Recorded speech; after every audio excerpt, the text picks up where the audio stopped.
Hi, welcome back. So, where were we? I'd had the idea for the village. I knew I wanted it to be off Facebook, and I knew it needed to be a business to be viable and sustainable.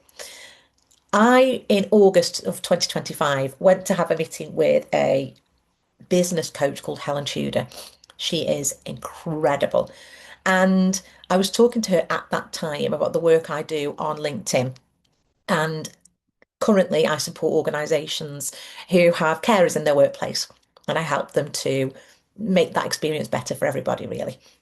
And I was talking to her about how to develop that business, and I happened to mention my idea for the village, and she loved it. And I don't know about you, but there is nothing more contagious than somebody else's excitement.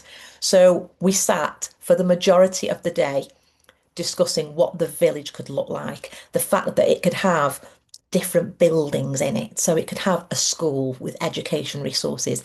It could have a village hall for expert sessions. It could have a well-being centre for holistic treatments or therapies that people could do at home. It could have a business centre. We just got so excited that I came home and it had gone from a nice idea to actually a really viable business plan. And I was just so excited. I couldn't sleep that night. I came home, had a brain dump, and wrote everything down. Helen was the same. I spoke to her the day after. She was the same. She'd been really excited about this. There's nothing currently like this in the country, which might mean it's a bad idea. I don't know at this stage of filming. This is not retrospective. You're hearing this as it's happening. So we might look back at this in 5, 6 years and think, what was she thinking? Or this could be the platform that changes everything for Send families and brings everybody together. I was really keen not just to support mums.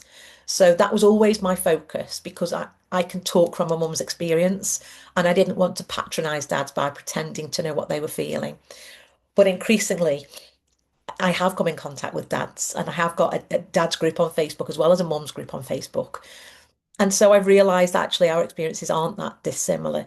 And dads really deserve a voice and can get overlooked at times, as can grandparents. I remember my mum saying, when she had the phone call about Harry's disability when the boys had just been born, she said, I knew that Oliver and Harry would be fine because I knew that you would look out for them and look after them. But I worried about you because you are my baby. And I was like, never even thought of that, Mum. And she said, yeah, yeah, you're my baby.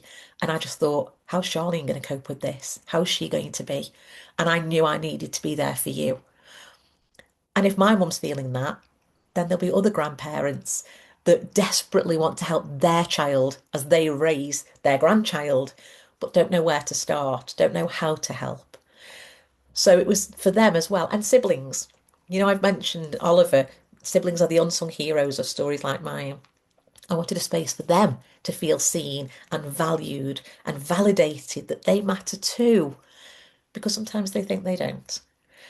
So I just got so excited. And even now, remembering that meeting and that conversation I had back in August of 2025, it lights the fire up in me to to bring this to life. So I hope you join me on the journey. If you want to be a part of the village, then that's amazing. Make sure that you subscribe to this channel. I'll be sharing information very soon about how you can do that. And I intend to try and keep these videos really short so that if you want to watch a few, you can. But I know that send time is precious time and we don't always have a lot of it. And if we have got time, we're usually absolutely knackered. So thank you for watching. If you've got any questions, by the way, please do pop them below. I really do want to hear from you. What would you like in your village? What would make the difference to you?